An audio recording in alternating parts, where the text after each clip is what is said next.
Efesios capítulo 2, vamos a leer los 10 primeros versículos. Lo voy a leer en la versión esta Dios habla hoy porque es un texto muy conocido, pero es un vocabulario un poquito espeso, así que a ver si esta nos ayuda. Efesios capítulo 2, versículo 1.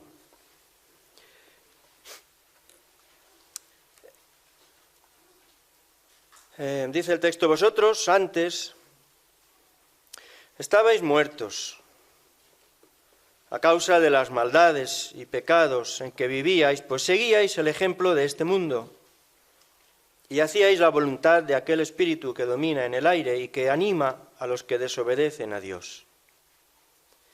De esa manera vivíamos también todos nosotros en otro tiempo, siguiendo nuestros propios deseos, satisfaciendo los caprichos de nuestra naturaleza pecadora, de nuestros pensamientos. Y a causa de esa naturaleza merecíamos el terrible castigo de Dios, igual que los demás. Pero Dios es tan misericordioso y nos amó tanto, que nos dio vida juntamente con Cristo cuando todavía estábamos muertos a causa de nuestros pecados. Por la bondad de Dios habéis recibido la salvación. Dios nos resucitó juntamente con Cristo Jesús y nos hizo sentar con Él en el cielo. Y hizo esto para mostrar en los tiempos futuros el gran amor que nos profesa y su bondad para con nosotros en Cristo Jesús. Pues por la bondad de Dios habéis recibido la salvación por medio de la fe. Y no es esto algo que vosotros mismos hayáis conseguido, sino que os lo ha dado Dios. No es el resultado de las propias acciones, de modo que nadie puede jactarse de nada, pues es Dios quien nos ha hecho, quien nos ha creado en Cristo Jesús, para que hagamos buenas obras según lo que había dispuesto de antemano. Yo creo que aún leído así, sigue siendo un poquito denso, pero a la vez es un texto muy valioso porque nos muestra hasta qué punto el Evangelio denuncia y anuncia. La función del Evangelio es traer luz, iluminar la verdad de las cosas, y eso requiere, por un lado, señalar negativamente aspectos fundamentales de la vida y a la vez alumbrar otros que son mucho más hermosos. De alguna forma, lo que este texto viene a decir es que hay una vida que no es vida, que llamamos vida a cosas que no lo son, que es verdad que eso se lo llama muchísima gente, la inmensa mayoría quizás, pero sigue sin ser vida. En realidad, lo que dice el apóstol es que hay una vida, la verdadera vida, que nosotros no percibimos. Es decir, creemos no, y estamos vivos.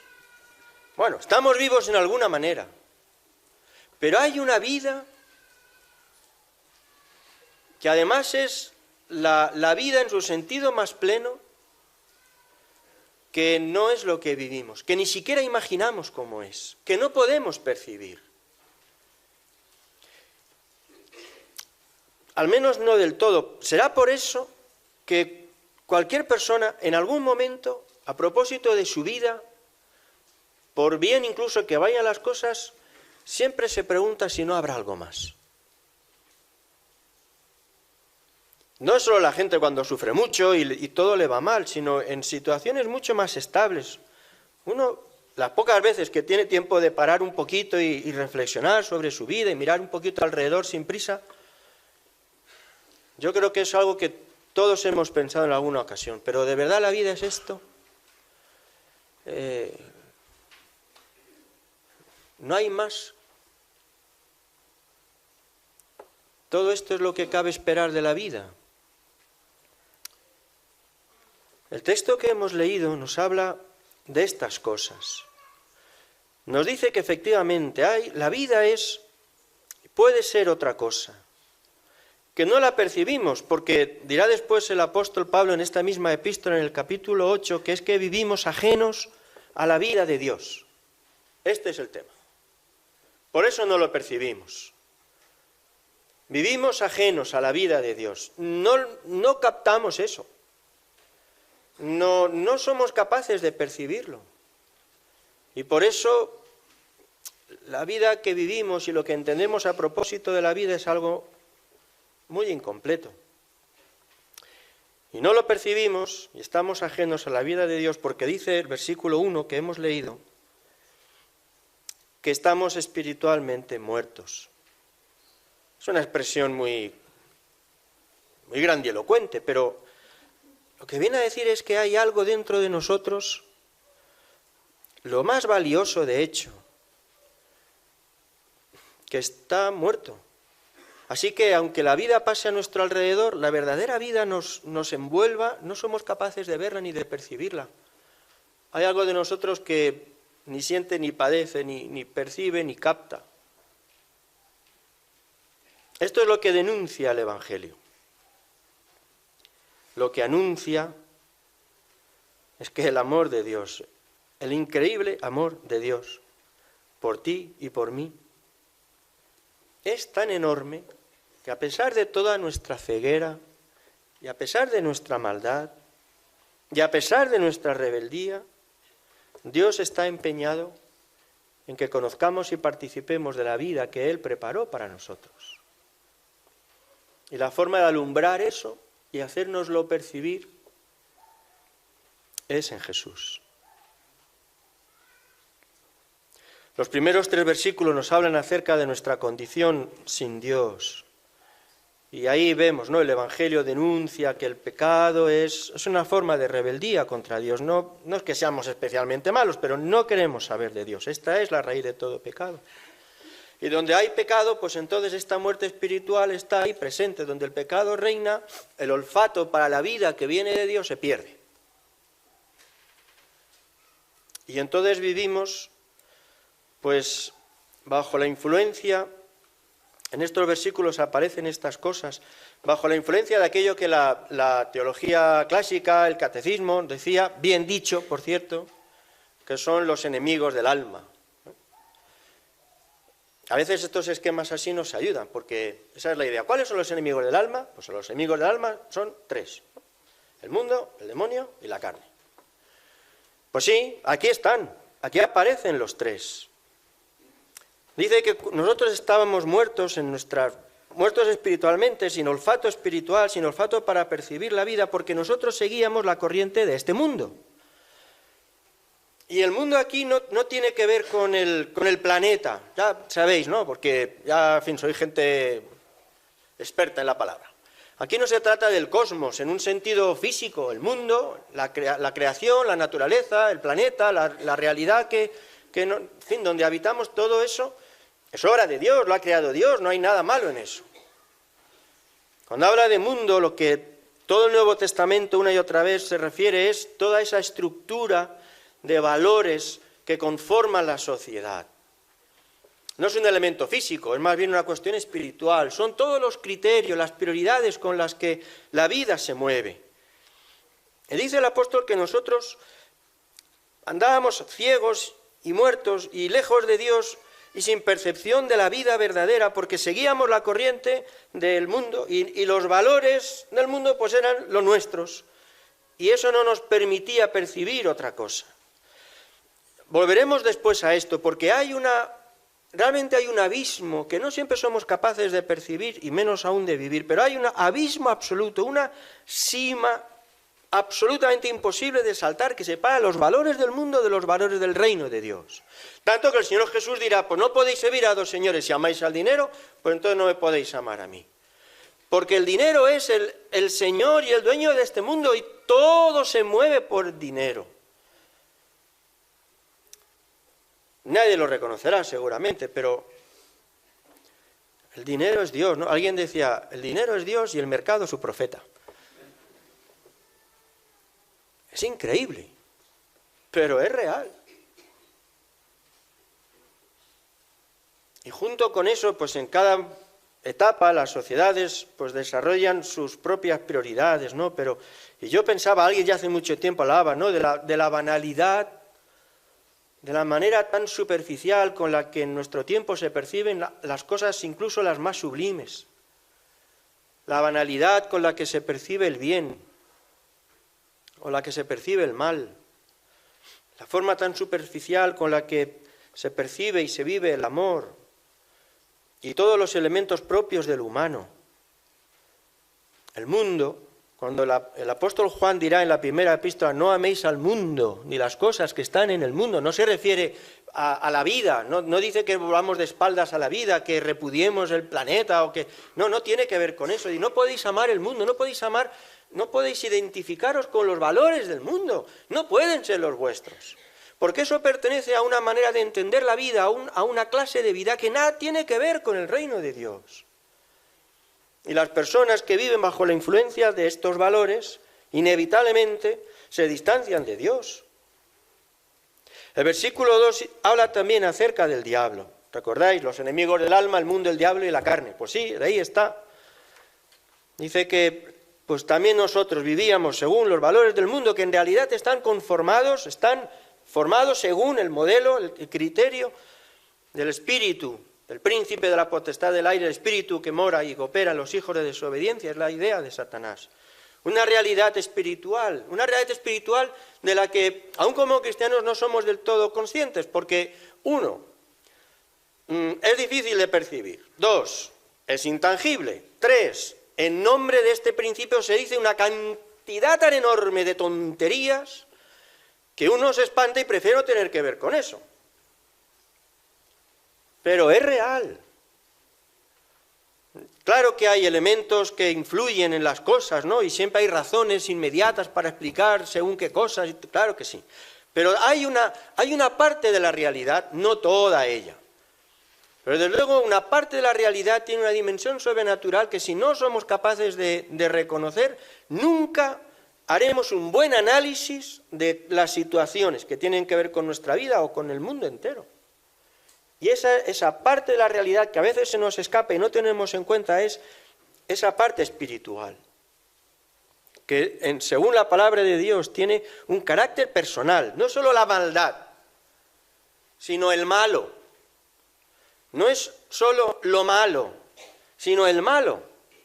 Una realidad sobre la que la palabra de Dios insiste una y otra vez en su justa medida, pero con toda claridad. Y esta realidad espiritual, pues es verdad, saca lo peor de nosotros y nos mantiene ciegos en la mentira de estos valores que no son más que una farsa. Los valores de este mundo, y no creo ser una persona especialmente amargada ni defraudada de la vida, pero los valores de este mundo prometen lo que no dan. Aparte de que sea pecado, de que todo eso, es que prometen lo que no dan. Y de ahí la frustración de fondo de tantas personas. El versículo 3 habla de este tercer enemigo del alma. Dice que nosotros vivíamos en otro tiempo en los deseos de nuestra carne, haciendo la voluntad de la carne y de los pensamientos.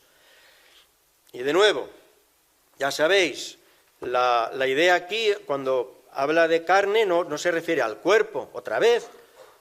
No hay nada negativo en el cuerpo, puesto que es creación de Dios. Dios no tiene nada malo que decir del cuerpo. Lo ha creado Él, es parte de nuestra condición.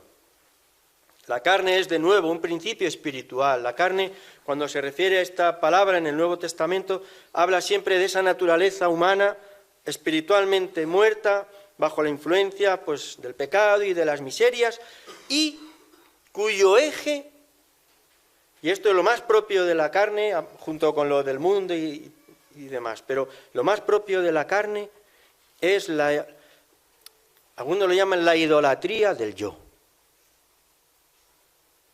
La permanente reivindicación del yo.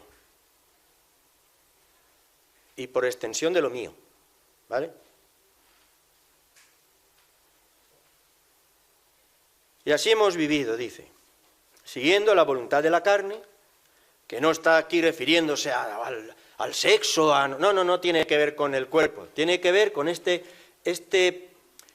vida centrada en el yo, en la reivindicación del yo, de lo propio, de los pensamientos que giran en torno al yo y a la reivindicación del yo.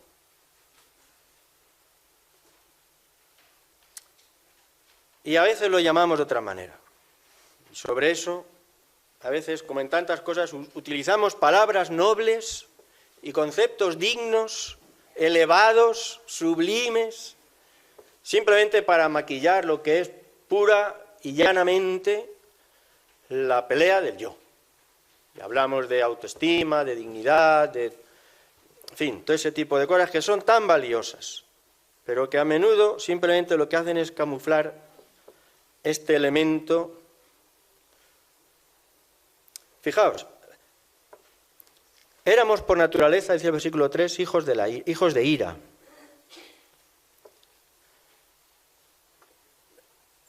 Rozad siquiera de lejos, aunque solo sea con el rebufo así cuando uno pasa de prisa, rozad de lejos el yo de alguien. Ya veréis, hijos de ira, bueno, pues yo no. Vamos, yo tengo un carácter, soy una bellísima persona. ¿No? Aprieta un poquito el zapato, verás tú dónde están los hijos de ira. Salen por todos los lados, salimos por todos los lados.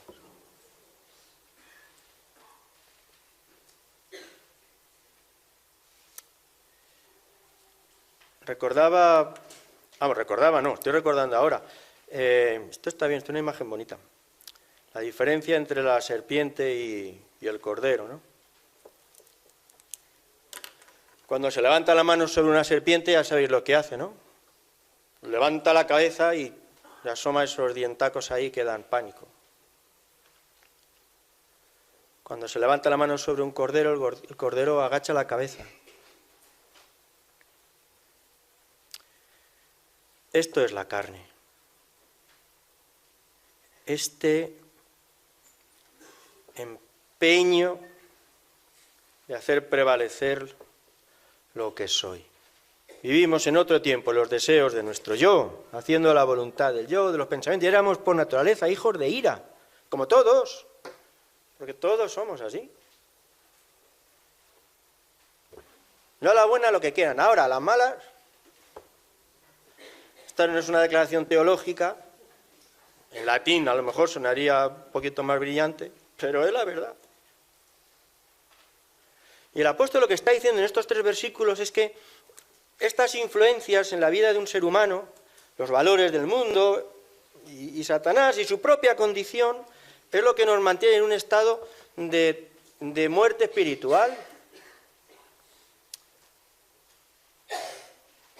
Menuda condición.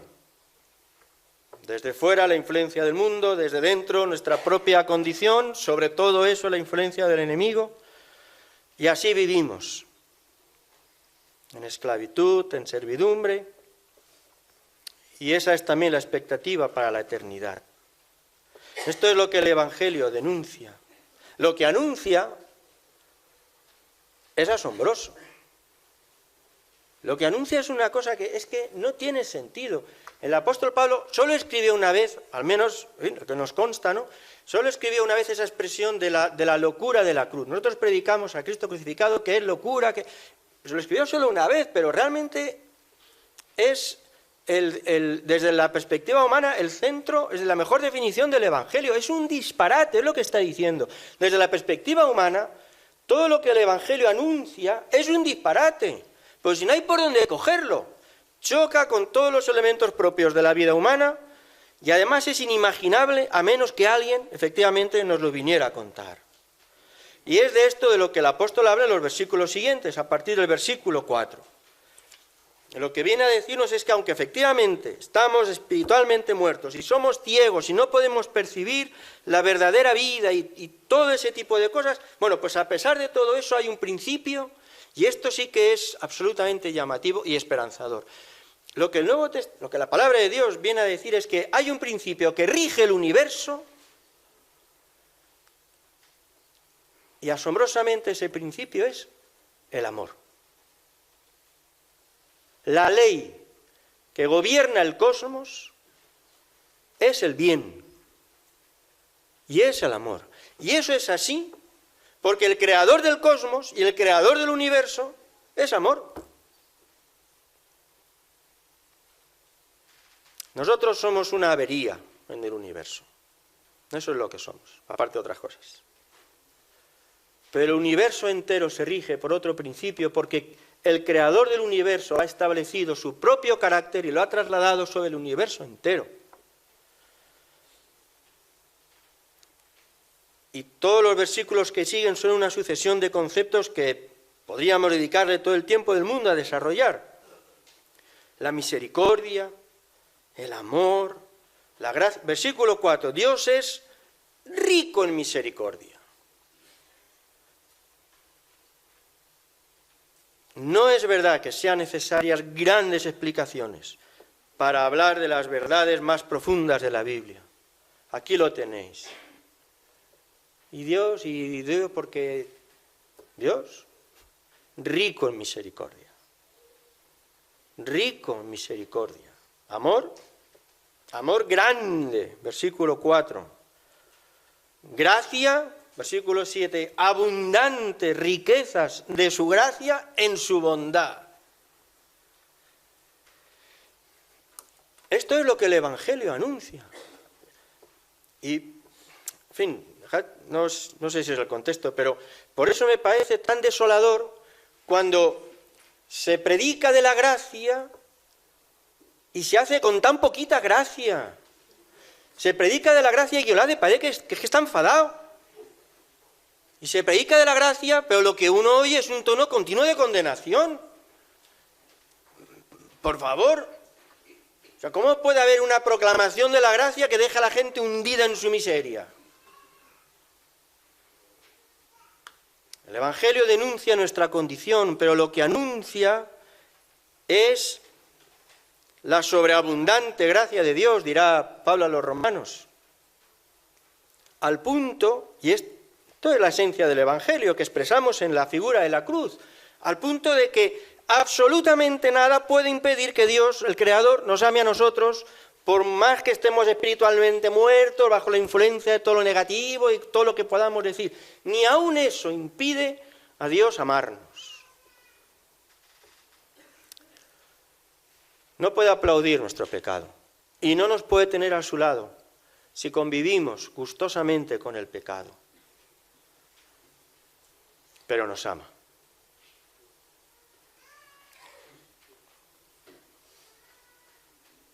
A veces los profetas, que en ocasiones resultan así muy estremecedores, usan expresiones muy rotundas, usan unas expresiones que probablemente nosotros no nos atreveríamos a repetir porque parecen demasiado, como infantiles, pero el profeta de Zacarías se refiere a Israel, pero habla del corazón de Dios, ¿no? Dice que somos, para Dios somos la niña de sus ojos. La niña de su ojo, dice exactamente. Si dijéramos esto en un púlpito sin que estuviera antes en la Biblia, diríamos, vaya cursilería, ¿no? Además, en fin, Dios, como hombre. La niña de su ojo. Nunca, seguramente por nuestra condición, pero nunca conseguiremos entender hasta qué punto la realidad de la ternura de Dios es real. Y esto es lo que el apóstol está expresando así, que siendo tan oscura nuestra condición y tan lamentables nuestros frutos, sin embargo, versículo 4, pero Dios, estos son esos giros que cambian, la existencia del cosmos, pero en un sentido casi más importante lo que cambia la mía, lo que ha cambiado la mía. Que sí, podrida y haga, dice Isaías, ¿de acuerdo? Pero Dios, porque es como es, porque es rico en misericordia, pues aún estando muertos en pecados, nos dio vida en Cristo. Porque todo lo que Dios tiene que darnos y tiene que hacer en nuestro favor, lo ha hecho a través de Jesús. Y todo lo que sigue, pues es la expresión de esta realidad. Y de hecho el resto de la epístola a los Efesios pues lo que hace es desarrollar esta idea que en las últimas semanas aquí hemos mencionado, esta vida que es verdadera vida. pues que comienza como un grano de mostaza por la influencia del Espíritu, como un elemento insignificante, diminuto, pero muy real, con un potencial, no solo potencial, con un poder real que nos permite renovar nuestro vivir en semejanza al carácter de Jesús, que es de lo que después hablará en el versículo 10, que somos hechura suya. Es decir, eso es lo que significa literalmente, una obra de arte. En Cristo, Dios hace de nosotros, de cada uno de nosotros, una obra de arte, una recreación.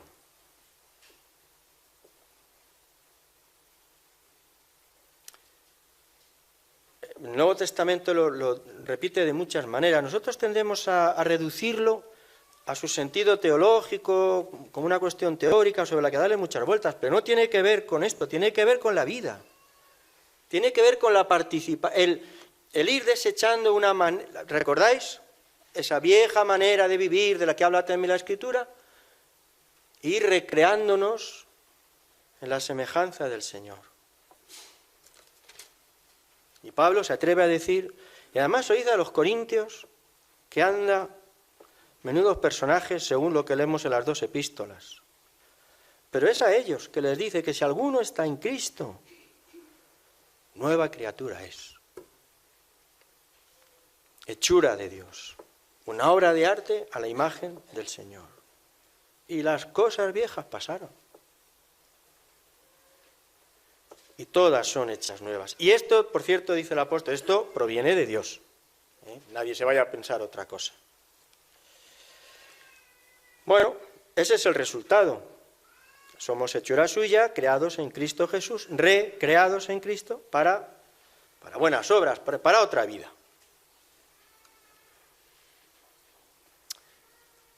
Pues en eso estamos. Tendríamos que decir, ¿no? Porque lo cierto es que esa vieja naturaleza, muerta espiritualmente, bajo la servidumbre de influencias negativas y todo ese tipo de cosas, que dice la palabra que está muerta, pues a veces parece muy viva. Parece que tiene 7 vidas, porque, como los gatos, porque da la cara cada poco. De esa tensión entre lo viejo y lo nuevo, de esa tensión entre esa realidad de la que procedemos absolutamente lamentable y esta otra de la que ahora participamos en Jesucristo, esa tensión entre esas dos realidades que nos acompaña, porque lo cierto es que todas las epístolas que declaran esta realidad nueva, a la vez advierten continuamente acerca de esta tensión y de cómo enfrentarla. En la propia epístola a los Efesios, en el capítulo 4, la exhortación del apóstol, no como algo consumado, sino como algo a desarrollar, es esto. En cuanto a la pasada manera de vivir, todo aquello, despojaos del viejo hombre y vestíos del nuevo, creado según Dios. Esa idea del vestido, yo creo, a nosotros no nos llega de la misma forma, porque para nosotros la idea del vestido es algo más bien superficial, no toca muy adentro, pero seguramente la forma de entenderlo en el siglo I sería distinta, porque es algo que el apóstol repite continuamente. Cuando escribe a la epístola a los romanos, dice lo mismo: vestíos del nuevo hombre, vestíos de Cristo y despojaos del viejo hombre. Y en varias epístolas repite la misma idea, en un sentido como algo que todavía, en fin, bien lo sabemos, todavía hay que soltarse y de lo que quitarse. Efesios 5:8, para no ir más lejos. En otro tiempo erais tinieblas, en otro tiempo formabais parte de toda esa oscuridad, pero ahora sois luz en el Señor. Pues si sois luz en el Señor, queridos, si somos luz en el Señor, pues andemos como hijos de luz. ¿Qué más explicaciones hay que dar? ¿Qué más cosas hay que contar? ¿Qué más argumentos para convencer? ¿Necesitamos más?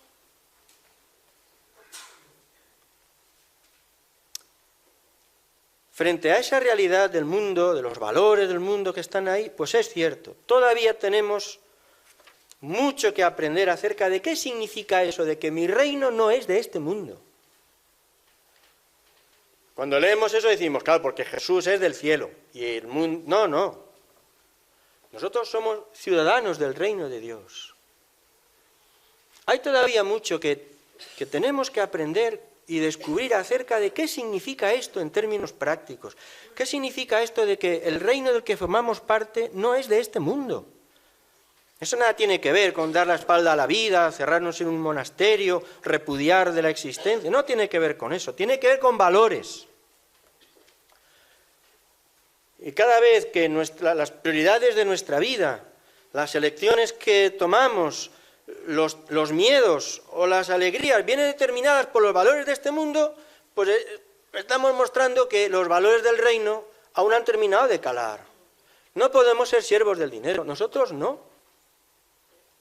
En el fondo, yo creo, no hay nada más subversivo en esta sociedad y nada más que esta sociedad tema que una persona liberada del amor al dinero. A esa persona no se le puede hacer nada. Vamos a dejar ahí, porque si no esto ya deriva a otro tipo de cosas que no es el contexto. Pero es así, y así con cada uno de los valores, de los falsos valores que nos rodean.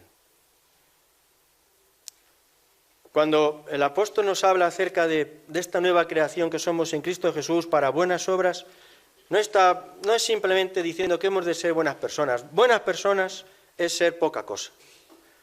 Está diciendo que estamos llamados a participar de una vida que no es la vida que nos rodea o de la que formamos parte, sino de una vida que frente a los falsos valores del mundo, nosotros vivimos otros, claro. ¿Cuáles son los nuestros? ¿No? Y tendríamos que volver al Sermón del Monte, a las bienaventuranzas y otra vez a todo ese abanico de argumentos que los propios cristianos hemos ido desarrollando para quitarle peso a lo que el Sermón del Monte dice. Que sí, que dice que hay que amar a los enemigos, pero en realidad quiere decir otra cosa. Y que hay que poner la mejilla, pero que no es eso lo que quiere decir, porque quiere decir otra cosa. Y que hay que andar una segunda milla con aquel que abusa de nosotros por una.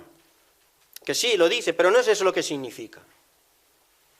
Y que aunque dice que no podemos servir a Dios y a las riquezas, en realidad quiere decir otra cosa también. Y que cuando habla acerca de lo que siente nuestro corazón y no solo de los actos que cometemos de inmoralidad, tampoco significa eso. Son toneladas las páginas escritas por autores cristianos empeñados en decir que lo que dice la Biblia está bien dicho, pero no significa lo que parece que quiere decir. Bajo el presidente de gobierno, en funciones. Bueno, y si resulta que todo es infinitamente más sencillo, y resulta que es que quiere decir lo que dice. Y por tanto es imposible encontrar armonía o equilibrio entre los valores que nos rodean y los valores del reino de Dios. Pues aún nos queda, a algunos de nosotros, un trecho largo para entenderlo mejor. Y así también, como frente al mundo, frente al diablo. Aún tenemos mucho que aprender acerca de qué es lo que significa aquella advertencia de que nuestro adversario, el diablo, como león rugiente, anda alrededor buscando a quien devorar.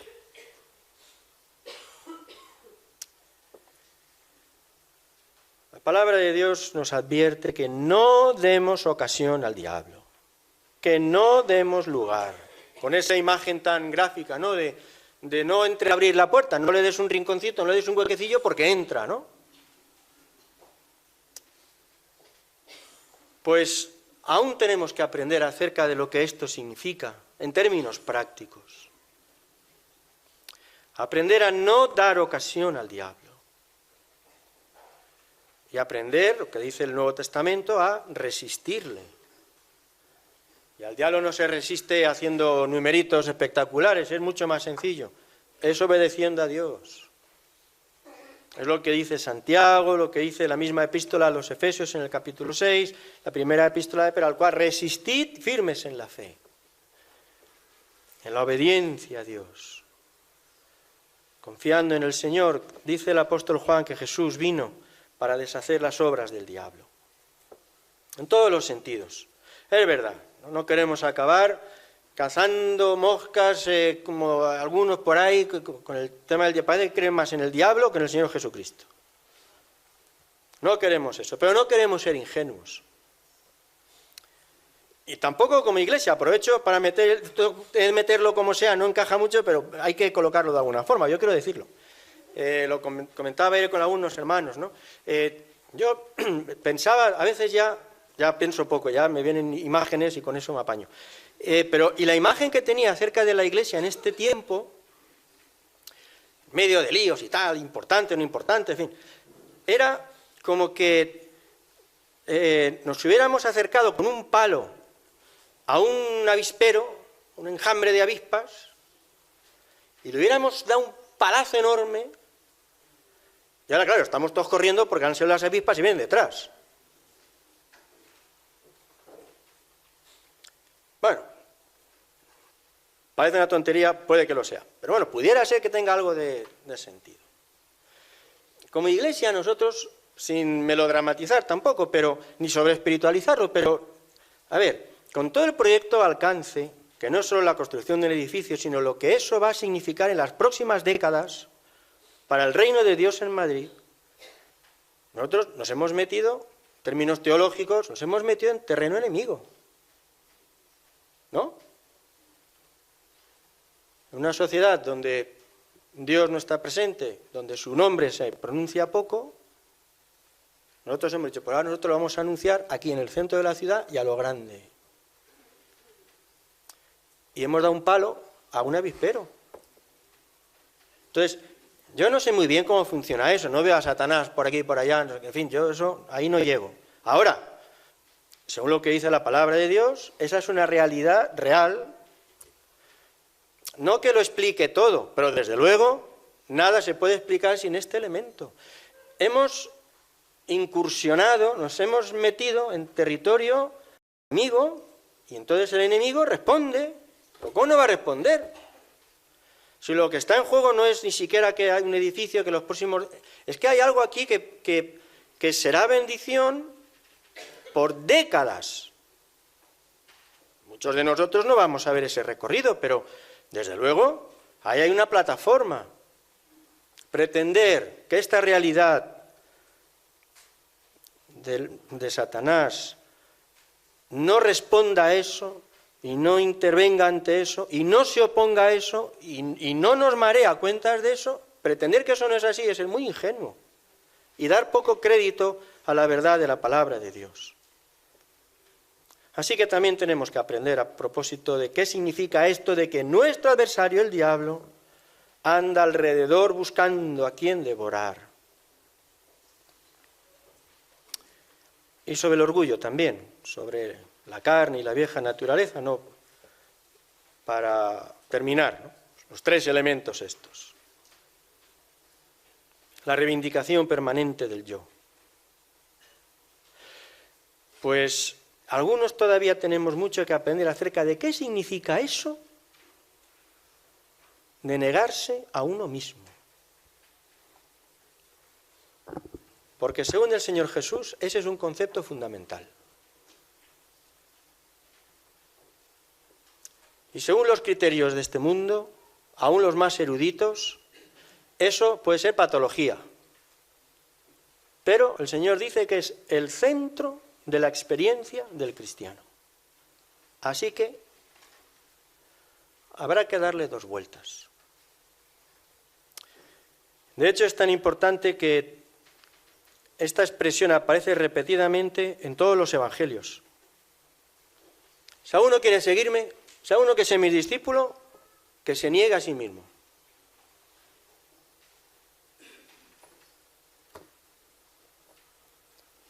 Pues otra vez tendremos que recurrir a todo tipo de argumentos para darle la vuelta o para rebajarlo como queramos, pero este es un principio central. Con todo hay que pelearse, yo creo que con esto mucho. Y es verdad, sí, este año se cumplen 30 años que empecé en el ministerio pastoral,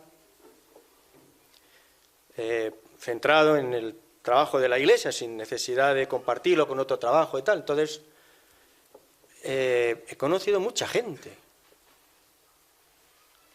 Y los he conocido por bastante tiempo, ¿no? En un caso fueron 17 años en una iglesia, ahora van a ser 13, aquí. Entonces, da un recorrido de la misma persona durante tiempo, que es muy interesante. Y además, que es otro dato, para hacer un estudio, he vivido conmigo mismo, a veces a disgusto, 57 años, que no es cualquier cosa. Bueno, por todo ese estudio, yo, con todo cariño, la conclusión que saco es que los mayores conflictos y los mayores dolores ni vienen de los valores del mundo, ni vienen de Satanás, vienen del yo. Si algo le vale a alguien este estudio tal, en mi experiencia siempre ha sido, casi siempre ha sido así. Revestido de todo tipo de argumentos, pero siempre ha sido así. Bueno, responde a lo que es la vida que conocemos, ¿no? ¿Recordáis aquella, espero que no, pero bueno, una ministra del gobierno español acusada de no sé qué y los líos estos?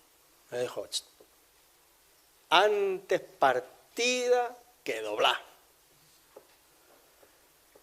Darle vueltas, hacer exégesis de esto, ¿vale? Si es necesario, que me partan, pero no me doblo. Criterio para la vida, criterio para la vida. ¿Realmente es muy distante del nuestro? Pues lo cierto es que frente a todas las demandas del yo, de lo de uno, no solo está esta exhortación del Señor Jesucristo de niéguese a sí mismo. Tenemos la figura, recordáis, del Cordero de Dios. Isaías 53 es otro texto profundamente incómodo, salvo cuando vemos únicamente en él la figura de Jesús dando su vida por nosotros. Pero no es ese el único elemento que se desprende de ese pasaje. Isaías 53, versículo 7. Angustiado él y afligido, no abrió su boca. Como cordero fue llevado al matadero, como oveja delante de sus trasquiladores, enmudeció y no abrió su boca. Toda esa imagen, según, en fin, yo creo no estar muy equivocado, según yo entiendo el Nuevo Testamento, la imagen del Cordero de Dios es una imagen no solo para alabar, sino para imitar. Porque es el carácter de Cristo y no otro, el que está llamado a reproducirse en nuestra vida. La figura del Cordero no aparece solo para que nosotros aplaudamos y adoremos, sino para que la reproduzcamos. Yo no puedo decir otra cosa. Y de hecho, a lo largo de la historia, siempre ha habido una parte del pueblo de Dios especialmente conmovida con este desafío y que de muchas maneras, algunas pues excéntricas pero muy comprometidas, han intentado llevar a la última consecuencia este principio, porque les parece irrenunciable.